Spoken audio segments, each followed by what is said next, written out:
Hello, my name Shivam Singh. ठीक है, तो हम लोग वेक्टर चैप्टर पर काम कर रहे थे और ये हमारा दूसरा सेशन है। अभी तक हम एडिशन के बारे में सीख चुके हैं, वेक्टर को एडिशन कैसे करते हैं। और आज हम एक फॉर्मेलिटी टाइप करेंगे कि दो वेक्टर्स को कैसे ऐड करते हैं, उसको मैं दिखाऊंगा बस। उसके बाद हम अच्छे क्वेश्चन करेंगे अबाउट द एंगल्स। देखो, एंगल्स के क्वेश्चन करने हैं, इसलिए मैं एक टॉपिक पढ़ा रहा हूँ और कोई रीज़न नहीं है, क्योंकि आप वेक्टर एडिशन करना बहुत अच्छे से सीख चुके हो। वेक्टर के 2 वीडियो आ चुके हैं। पहला वीडियो पुराना था जिसमें कि वॉइस की प्रॉब्लम थी, लेकिन वो काफ़ी डिटेल था, उसे आप देख सकते हो। वॉइस को आप 20% घटा लेंगे ना तो नॉइज़ हट जाएगी वहाँ से। और दूसरा आया था video about the same topic, but उसमें थोड़ा मैं स्पीड से चला था। आप उसको भी देख सकते हो प्रैक्टिस करने के लिए, उसकी लिंक आ जाएगी आई बटन में। ओके, स्टार्ट करते हैं। आज हमें पार्ट 2 करना है, जिसमें एडिशन ऑफ वेक्टर, जिसमें 2 वेक्टर को कैसे एडिशन करते हैं बाय द ट्रायंगल लॉ, और that is called parallelogram law. उससे करेंगे पहले। जैसे मान लीजिए कोई 2 वेक्टर है, let's assume there is vector A and there is vector B. तो उसको हमको एडिशन करना है, तो हमें देखो तरीके बहुत आते हैं करने के, लेकिन यहाँ बस मैं पैरेललोग्राम से करके आपको दिखा रहा हूँ। इसके बीच का एंगल थीटा है, तो वेक्टर बी को आप यहाँ रिप्लेस कीजिए, इसको मिलाइए, ये आपका बन गया पैरेललोग्राम। और ये आपका ट्रायंगल ये वाला बन गया। ठीक है, ये बी। अब इसको कैसे करते हैं, मेन बात ये कि इसको कैसे करते हैं दिखाता हूँ मैं। ए वेक्टर ये है, बी वेक्टर यहाँ आया है, तो इसका जो प्रोजेक्शन आएगा, ये एंगल थीटा है, क्योंकि ये एंगल थीटा था, यहाँ पे ये थीटा था, तो ये भी थीटा है। तो बी जो है, बी का कॉस कंपोनेंट नीचे आएगा, बी कॉस थीटा, और वर्टिकल में आएगा बी साइन थीटा, और यहाँ पे ए है, और आपका रिजल्टेंट आ रहा है ये रिजल्टेंट आपका है।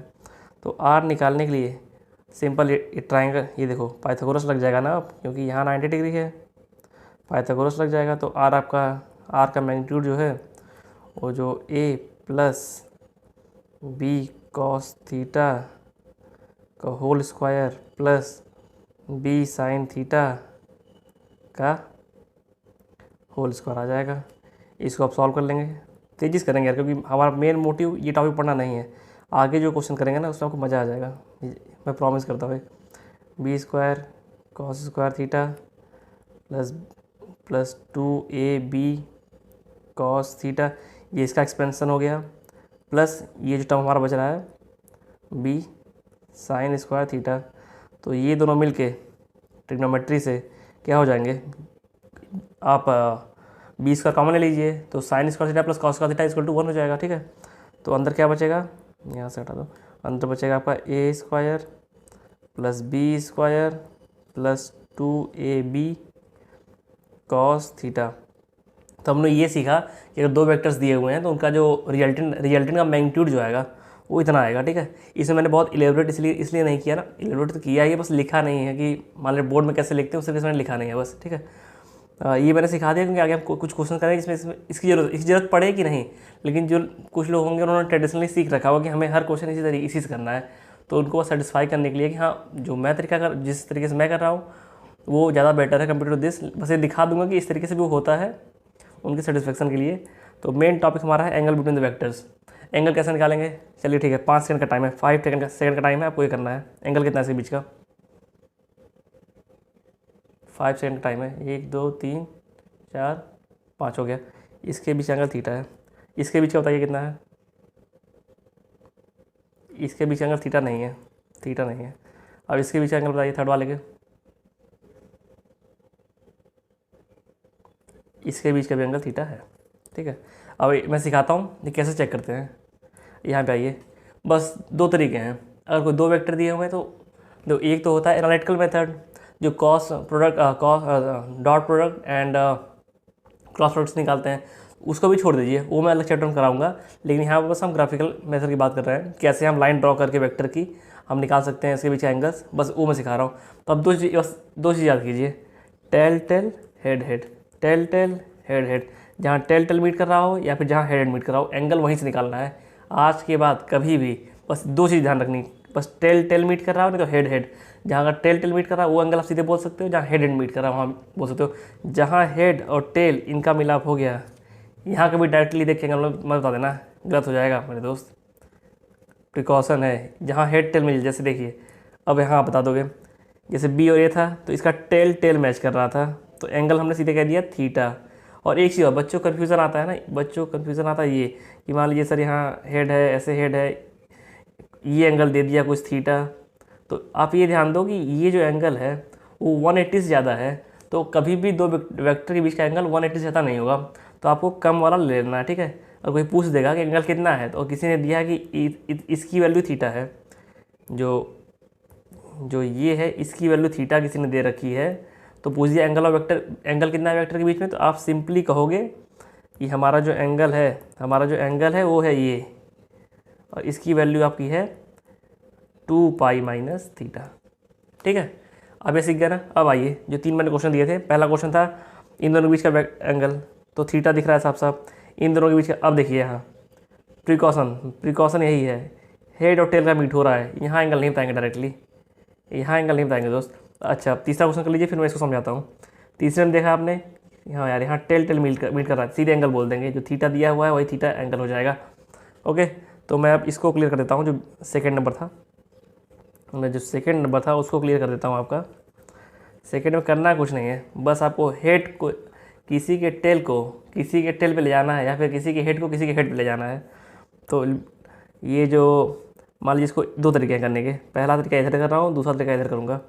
पहला है कि आप ए वेक्टर को कैसे रहने दीजिए और बी के टेल को शिफ्ट कर दीजिए, इसको शिफ्ट करके यहाँ ले आइए, ठीक है। समझ गया ना दोस्त। तो ये बात ध्यान दीजिए, जो ये एंगल था, ये था आपका थीटा, और ये एंगल कितना हो गया, पाई माइनस थीटा। ओके, तो बस टेल के बीच के एंगल को, एंगल बिटवीन द वेक्टर्स कहते हैं। तो ए और बी के बीच का जो वेक्टर हो जाएगा पाई माइनस थीटा हो जाएगा।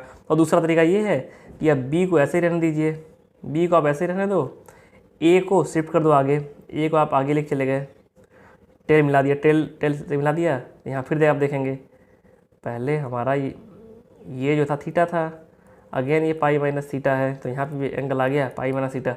अब सीख गए यार, बस इतना ही कॉन्सेप्ट है, इसके अलावा कुछ भी नहीं है। ओके, और एक अलग तरीका, एनालिटिकल तरीका आपको cost product, dot product and cross product से, वो मैं बाद में सिखा दूंगा, उसका अलग वीडियो आएगा। चलिए ये क्वेश्चन करिए, अब अच्छे क्वेश्चन करेंगे। अब देखो, ये ज़िंदगी में एक चीज़ सीख लो यार, अगर आपको कोई भी समस्या आती है आपके पास, तो उसका सोल्यूशन फाइंड करिए जितना आपको रिसोर्सेज है उससे। और जैसे ये क्वेश्चन है, कुछ लोग कहेंगे कि अगर वेक्टर एडिशन नहीं पढ़ा हुआ है तो ये क्वेश्चन हो ही नहीं सकता है, वो गलत है यार। अगर आपको बस वेक्टर की मीनिंग पता है ना, बस वेक्टर की मीनिंग पता है, तो आप इसे कर सकते हो। चलिए मैं करके दिखाता हूँ, आप वीडियो रोक लीजिएगा, ट्राई करिएगा, अगर नहीं होगा उसके बाद देखिएगा, ठीक है। इसका कहने का मतलब क्या है, A vector plus B vector equal to C vector, कि 2 वेक्टर का हम सम कर रहे हैं तो हमें रिजल्टेंट मिल रहा है सी। इसका मतलब ये है, अगर 2 वेक्टर का हम सम कर रहे हैं, 2 वेक्टर ए एंड बी का सम कर रहे हैं, तो सी हमें मिल रहा है। तो अब बना दीजिए वेक्टर, ए ऐसे बना दिया आपने, बी ऐसे बना लिया, इसका सम किया, सी मिल गया। फिर आगे आप गए, तो आगे उन्होंने लिख दिया कि मैग्नीट्यूड सेम है, तीनों का मैग्नीट्यूड सेम है, तो सी का मैग्नीट्यूड देख रहे हो आप, देखने से लग रहा है बड़ा हो जाएगा, ऐसे जा रहा है।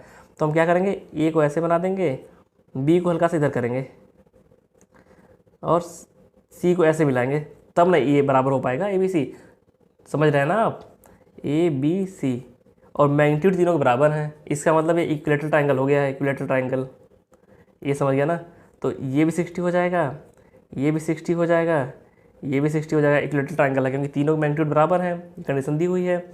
अब देखिए, अगर इसमें पूछ दिया angle between A and B, इसमें कम पूछा हुआ है, इसमें क्वेश्चन कम पूछा हुआ है, लेकिन हम बहुत कुछ बता देंगे उस तरह खींचने के बाद। ए और बी का एंगल निकालने गए, तो यहाँ आप देखा कि टेल से हेड मिल गया है, बस यहाँ चौकन्ना हो जाना है, प्रिकॉशन ले लेना है कि हेड से टेल मिल रहा है। तो आपको क्या करना है, किसी को भी कर दीजिए, ए को आप आगे बढ़ा दीजिए, ए को लीजिए और आगे बढ़ा दीजिए। आपने क्या देखा, अब देखिए यहाँ पर टेल को, इस ए के टेल को बी के टेल पे ले आए, तो यहाँ एंगल कितना बन रहा है, 120 डिग्री।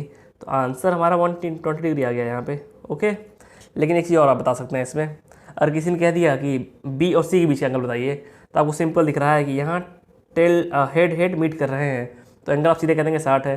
किसी ने कह दिया ए और सी का बीच का एंगल, तो यहाँ आपने देखा टेल मिल रहे हैं, फिर सीधा एंगल कह देंगे 60। इसमें कोई डरना नहीं है। और इसी क्वेश्चन में कुछ लोग कहेंगे कि ऐसे नहीं, ये तो बड़ा सिंपल हो गया, थोड़ा कठिन तरीके से करके दिखाइए। तो कठिन तरीका ये है, मैंने कर रखा है पहले से। ए और बी दो वेक्टर थे, सामने सी वेक्टर था, दोनों का मॉड ले लीजिए। मॉड ले लेंगे तो मतलब मॉड का मतलब क्या होता है, मैग्नीट्यूड निकालते हैं ना मॉड लेके किसी वेक्टर्स का। तो हमने पीछे पढ़ा था पैरेललोग्राम लॉ या ट्रायंगल लॉ, तो उससे ये लाइन आ जाएगी, ये लाइन इतनी लिख देंगे, इक्वल टू सी स्क्वायर आ जाएगा। ये मैंने पहले कर रखा है कि टाइम आपको ख़राब ना हो गई वजह का, ठीक है। ये अब इन्होंने कहा था कि ए वेक्टर मॉड तीनों का बराबर है, mod A equal to mod B equal to mod C, ठीक है। तो उसकी ए की जगह ए रहने दिया, बी की जगह ए पुटअप कर दिया और सी की जगह ए पुटअप कर दिया। तो एक ए से एक ए कैंसिल हो गया, तो एक जो ए स्क्वायर बचा उस तरफ चला गया। इसको सॉल्व आउट करने पे कॉस थीटा आया आपका -1/2। तो और थीटा यहाँ से आ जाएगी वैल्यू 120। देखिए इतना करने में टाइम लगेगा, मैंने लिख रखा है इसलिए टाइम नहीं लगा यहाँ पे, और हमारा यहाँ थीटा 120 आ गया था। लेकिन देखिए एक बात देखिए, यहाँ से आप वेक्टर बी सी के बीच का एंगल नहीं बता सकते हैं, सी ए के बीच का एंगल नहीं बता सकते हैं। बस आपने फाइंड आउट क्या किया, ए और बी के बीच का एंगल, ठीक है। इसके ये घाटे हैं, कितनी कम जानकारी मिली हमें, लेकिन ऐसे किया जा सकता है। अगर बोर्ड में आए तो वैसे कर दीजिएगा, ठीक है। तो अगला क्वेश्चन ये है, ए एंड बी। इसमें देखिए अगर क्वेश्चन किसी ने पूछ लिया कि ए बी बी सी और सी ए तीनों के बीच का एंगल बताओ, आप यहाँ फंस जाओगे, आपको 3 बार प्रोसेस करना पड़ेगा। लेकिन अगर आपको वेक्टर की बस मीनिंग पता है, जो कि मैंने पहले बता रखी है पहले वीडियो में, इसमें इन्होंने ए प्लस बी प्लस सी 3 वेक्टर को जोड़ने पे रिजल्टेंट 0 आ रहा है, मतलब जहाँ से हम चले थे वहीं पहुँच जा रहे हैं 3 वेक्टर को जोड़ने पे। चलिए बनाते हैं। ए वेक्टर ऐसे बना दिया, बी हमने ऐसे बना दिया, सी हमने ऐसे बना दिया, ए बी सी। तो यहाँ देखिए मैग्नीट्यूड सेम दे दिया गया है, तो फिर आपको लगा डाउट, तो सी तो बड़ा हो गया है, तो आप ए को ऐसे ही रहने देंगे, बी को हल्का घुमाएंगे और सी को, अब देखिए अब इक्वल लग रहा है लगभग हम अप्रॉक्सीमेटली बना रहे हैं, इसके से तो बना नहीं रहे हैं। लेकिन देखिए मैग्नीट्यूड तीनों का सेम है, इसका मतलब they are again equilateral triangle, again ये सब एंगल 60 हो गए हैं। बस इसमें प्रिकॉशन लेना बहुत ज़्यादा लेना पड़ेगा। देखिए ध्यान से देखिएगा, कहीं डाउट कहीं गलती ना हो जाए। ए और बी का एंगल देखने गए जब हम, तो हमने यहाँ देखा कि हेड से टेल मिला हुआ है, बस चौकन्ना हो जाएंगे और ए को आगे लेके आएंगे और ये एंगल मेज़र कर लेंगे, तो ये आपको 120 आएगा। टोटल 180 है, 60 चला गया 120 बचा। अब बी सी पे आए, बी सी पे हमने फिर देखा कि हेड से टेल मिला हुआ है, तो यहाँ फिर चौकन्ना हो गए। हम बी को आगे लेके आ गए, बी को जो आगे लेके आए तो यहाँ 60 था, ये बचेगा आपका 120। अब यहाँ फिर आए हम, फिर यहाँ चौकन्ना हो गए, यहाँ फिर हेड से टेल मिला हुआ है। फिर हम सी को आगे लेके चले आए, सी को यहाँ सी को जब आगे लेके चले आएंगे, हेड आगे जब बढ़ा देंगे तो उसे टेल से टेल मीट कर जाएगा ए और सी का। अगेन यहाँ 120 डिग्री, मतलब तीनों के बीच के एंगल 120 डिग्री हैं, तीनों के बीच के एंगल, ठीक है। देखो कितना जल्दी हो रहा है, आपने ये देखा, ये मुझे समझाने में टाइम लग रहा है, लेकिन अगर आपको आता होगा तो आप 5 से 10 सेकंड कर दोगे क्वेश्चन। अगला, अगर आप ऐसे करना चाहो बाई ट्रायंगल लॉ, तो आप ए बी लोगे, उस साइड सी कर दोगे, ये करोगे इतना किया आपने, ए सी बी की जगह ए स्क्वायर पुट किया, सी के ए पुट किया, कैंसिल आउट किया, थीटा इक्वल टू 1/120 आया। अब यही प्रोसेस आपको 3 बार करनी होगी तीनों के बीच का एंगल निकालने के लिए, और काफ़ी लंबा क्वेश्चन हो जाएगा। आप करिएगा, मैं यहाँ नहीं करूँगा क्योंकि लंबा वीडियो हो जाएगा। तो आंसर यहाँ 120 एक का निकला। अब दूसरे का निकालेंगे, तीसरे का निकालेंगे, ठीक है। लेकिन यहाँ हमने क्या किया, बस एक ट्रायंगल खींचा और आंसर हमारा आ गया। अब मान लीजिए अगला क्वेश्चन ये है, ए बी सी। अब ये करके देखिए, हाँ इसमें फिर सेम चीज़ कही गई है कि A B C, A B C, ठीक है। और कहा गया सी परपेंडिकुलर है ए के, तो यहाँ किस दिक्कत आ गई है दोस्त। अब आपने ऐसे किया, अगर सी को परपेंडिकुलर करना है ए के, तो आपने इसको इधर घुमा दिया और सी परपेंडिकुलर कर दिया। ओके, परपेंडिकुलर हो गया ना, अब परपेंडिकुलर हो गया। अगर और देखो ये ऐसे परपेंडिकुलर नहीं होगा कि टेल से हेड मिल गया है, ऐसे नहीं देखना है इसको। आप आगे बढ़ा के जब देखोगे तब भी परपेंडिकुलर रहेगा, मैं उस बेसिस पे देख के कह रहा हूँ। अब ऐसे मत समझ लेना कि यहीं देख के बोल दिया मैंने। ओके, तो ठीक है। अब देखो, अब इतने से कुछ आइडिया लगा, इतने से बस ये आइडिया लगा कि ए और सी के बीच के एंगल 90 डिग्री है। अगला दिया है mod B equal to √2a, ये ए था और जो मॉड बी है √2a हो गया। तो आप ट्रिग्नोमेट्री हल्की फुल्की जानते होंगे, ट्रिग्नोमेट्री हल्की फुल्की आप जानते होंगे, तो आप लगा देंगे सीधे, यहाँ लॉ लगा देंगे। ए ऐसे था, और जैसे लगाएंगे आप साइन, कौन सा लॉ लगाएंगे, कोसाइन लॉ लगाएंगे, कोसाइन लॉ आएगा। ये आप मिटा दीजिए आप, ये तो फर्जी गलत हो गया ना। तो कोसाइन लॉ जैसे ही आप लगाएंगे, कॉस थीटा, इसको थीटा मान लीजिए, cos theta is equal to क्या आएगा, ए का मॉड अपॉन बी का मॉड, क्योंकि बी हाइपोटेनस है और ए बेस है, तो ए आपका ए ही रहेगा और बी आपका जो है √2a दिया हुआ है। तो आपका थीटा जो है 45 आ जाएगा। थीटा अगर 45 आ गया मेरे दोस्त, तो ये एंगल ये 90 था, ये 45 आ गया, ये भी 45 होगा फिर। ओके, और एंगल हमारा पूछा हुआ है बी एंड सी के बीच में, और ए एंड बी और बी ए सी।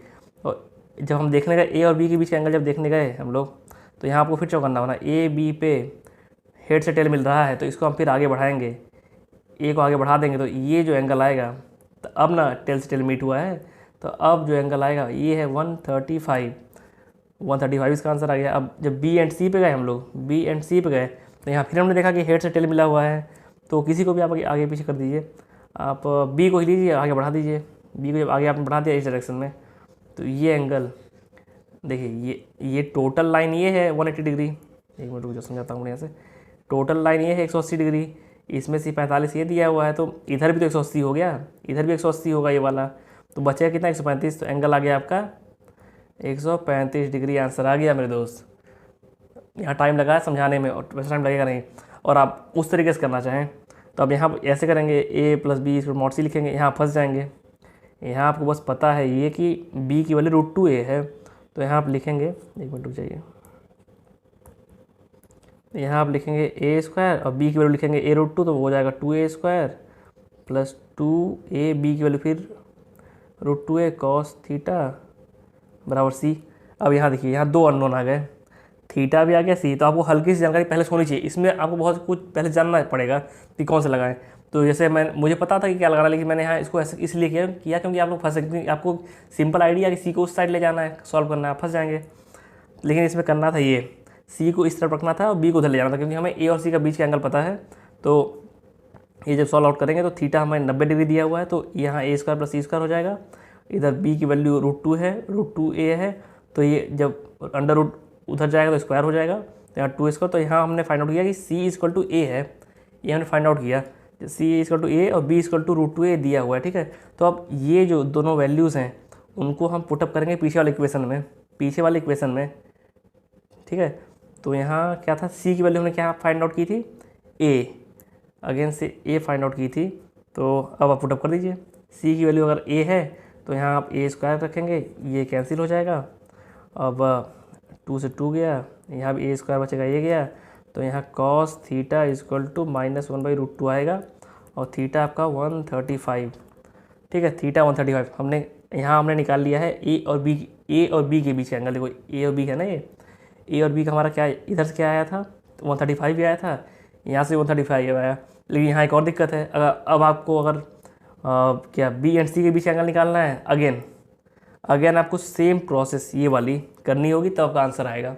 लेकिन अगर हमने इस तरीके से सीख लिया है, अब यहाँ तो कूड़ा हो गया, पूरा कचरा टाइप का गार्बेज, तो आप पहले समझ रहे होंगे ना, पहले तो बड़ा क्लीन टाइप मैंने बनाया था, अब तो सीख गए हो यार, अब आप लीजेंड हो गए हो। अब वैसे आप कल दोबारा ये प्रोसेस करोगे जब, तो अगर आपको जो मैंने समझाया तरीका कि वेक्टर का मीनिंग क्या होता है, अगर उस तरीके से आप करो तो कोई दिक्कत ही नहीं है। लेकिन अगर आपको इस तरीके से करना पैरेललोग्राम लॉ से, तो आपको दोबारा करना पड़ेगा।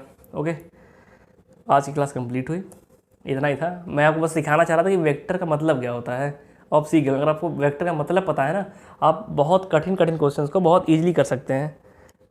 Okay, and thank you. और देखो, मैं एक नया चैनल बनाऊंगा, अगर आप लोग सजेस्ट करोगे तो, कि बहुत लोग कुछ क्वेश्चन पूछते हैं कि IIT में कैसे आपने क्रैक किया, कॉलेज कैसे क्रैक किया, कितनी रैंक थी, क्या कैसे ये वो।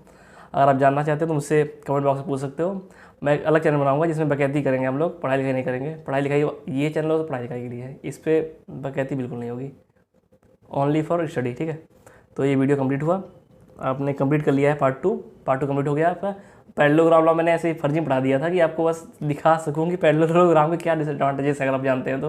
अगर उसको नहीं जानते होते तो ये सब लगाते ही ना, ये जो लगा रहे हैं आप, ये जो है बड़े बड़े इक्वेशंस, ये जो है अगर आप ना जानते तो ये भी ना लगाते, सीधे आप मीनिंग समझते वेक्टर से क्या होता है, एंगल निकालते, आंसर आता, ठीक है। तो चलो ठीक है, जानते तभी कोई बड़ी बात ख़राब बात नहीं है। तो पार्ट 2 कंप्लीट हो गया। Thank you for being with मी, और यार चैनल सब्सक्राइब कर लेना अगर आपको वीडियो अच्छा लगा हो, आपने कुछ सीखा हो। आपने यार ये समझ रहे हो, ये IIT क्वेश्चन है। आप अगर JEE मेंस के लिए तैयारी कर रहे हैं, एडवांस के लिए ना, तो कितना अच्छा आपने डायरेक्ट कर लिया। ये भी क्वेश्चन IIT के आए हुए क्वेश्चन। अगर आप बोर्ड के हैं तो आपको जो अगर हवा लगता होगा IIT वाईआईटी, तो कुछ हवा है नहीं, लोगों ने हवा बना रखा है, ठीक है। मैंने भी क्रैक किया हुआ है IIT, लेकिन उतना हुआ नहीं जितना लोगों ने बना रखा है। आप अगर कंसिस्टेंसी से आप 4 घंटे पढ़ते हैं डेली, 4 या 5 घंटे, तो आप पक्का क्रैक कर देंगे यार, कोई बहुत बड़ी बात नहीं होती है IIT में ना। ओके एंड ठीक है, तो हो गया, सब कुछ हो गया ना, अब कुछ बचा है? ये हो गया, ये हो गया एंड दिस इज डन। और मैं देखो अगला जो वीडियो आएगा ना, उसमें मैं आपको सिखाऊंगा कि जो माइनस आगे लगता है किसी वेक्टर के ना, उसका सिग्निफिकेंस क्या होता है। फिर देखो अगर आप वो सीख गए ना सिग्निफिकेंस, तो आपको जो जो डर लगा भी वो डर लगता होगा आपको माइनस देख के, या रिलेटिव वेलोसिटी और कॉन्सेप्ट जब पढ़ते हैं वहाँ डर लगता होगा, वो खत्म हो जाएगा आपको अगर आप माइनस का मतलब सीख गए। तो इसका सिग्निफिकेंस क्या होता है, इसको मैं समझाऊंगा। ओके, और क्वेश्चन करेंगे, ये बहुत कम क्वेश्चन उसमें रहेंगे, बट लेकिन टाइम लगेगा क्योंकि समझाना पड़ता है ना उसको पूरा। Okay, thank you. और लाइक कर दो वीडियो, अपने दोस्तों को बता दो कि कैसा लगा वीडियो, या फिर अगर आप सजेस्ट करना चाहते हैं किसी को वीडियो, सजेस्ट कीजिए। और thank you for being with me. Okay, have a good day, bye bye.